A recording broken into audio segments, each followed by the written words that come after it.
Hey, me again, your favorite obscure popular guy. Yeah, you're a clever one. You read the title. You're thinking, why did I make my game with fast-paced fluid combat when it's inspired by videos where someone holds S plus mouse 1 in front of a fake Bigfoot for 6 minutes? Well, the answer is I'm making this game wrong. Fuck you. Consider this. We're creating a fast-paced platformer in the year 2025, which obviously means I'm heavily inspired by Ultra Kill. I just love this game so much. I think to myself, why even make anything that isn't like this anymore? I had a phase like this 10 years ago, but it was with Nuclear Throne. I'm sure it wasn't obvious back then. Now that we're all in agreement that this game isn't Celeste, we can talk about the influences of the core mechanics. So obviously Myths Are 100% True is one big tribute to old GTA Myth videos. However, most of those are slow investigations of one phenomena at a time.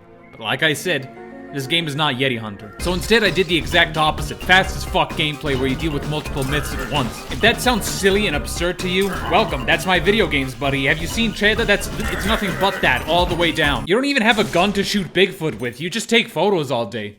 Myth Hunters love doing that shit. You'd think having the camera from Spelunky be the main weapon would suck ass, but it's actually a really good vessel for the main concept of hitting multiple things in one shot. I think a previous game of mine had a glitch where if you shot two entities that were in the same spot, it would hit both of them. Then in another previous game, there's an upgrade that made your hurt aura do more damage if there's multiple enemies inside it. Did you know the rocket launcher in Doom doesn't have a blast radius, it has a blast square? It's the camera from 100% True. The clues were there from the fucking beginning. This is more fun than I was expecting it to be. Or at least it's fun enough that I'm still playing the game after making it for 2 years. My most successful game right now is Cheda Chedovic, so I just took the parts of that worked and put it into this one. The variety between levels and wacky themes are pretty good, so I kept those, but most importantly for the core mechanics is the air dash. Yeah, Mega Man X is pretty good, but the interaction between slopes and the dash ain't gonna cut it for this game.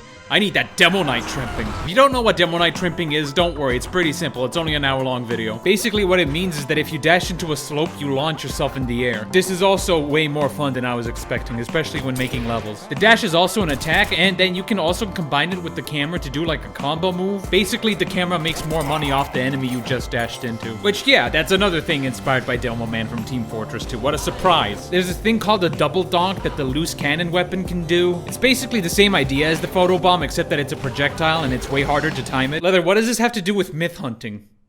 I don't know, I think the Demo Man killed the Loch Ness Monster one time. To be fair, the special collectibles are pretty on theme. I wanted to somehow mechanically represent the part of the GTA Myth video where at the end, the investigator sits down and analyzes the photos they took. So one of the things I did is add these magnifying glasses that multiply your final score. It's like Clev is using them to find details in his photos and therefore boost their value. Also, old GTA Myth videos tend to look at blurry, undefined objects and call it a myth. It's so good. Whenever I see something like this, I think to myself, fuck yes, I love finding madness like this. And I represented that in this game using these things called background clues. Because myths in this game have two white eyes as their defining factor, Clev considers anything that resembles two white circles a myth. That's why background clues are funny to me. They're just Clev's occasional misinterpretations.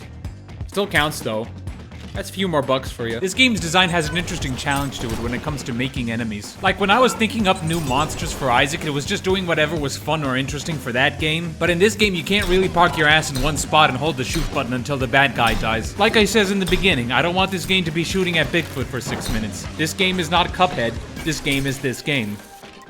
Alright, everybody seems to agree on that now. Good job, everybody. Doing bosses was tricky because of that, but we eventually figure out that if most of their attacks spawn enemies, it flows much better. I mean, we had to find this out ourselves. There isn't really any other game out there that has this exact kind of combat system to use as reference. Well, you're probably thinking, Leather, where...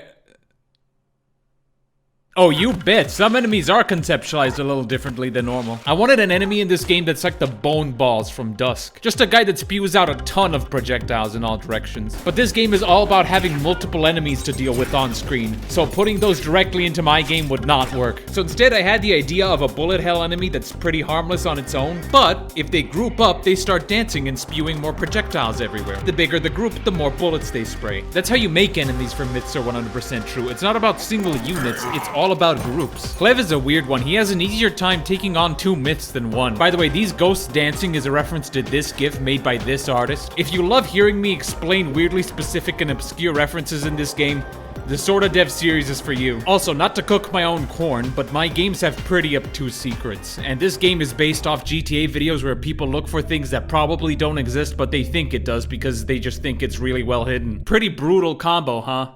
Yeah, well, I'm insane. In conclusion, how did I make slow GTA Myth videos into a fast-paced video game?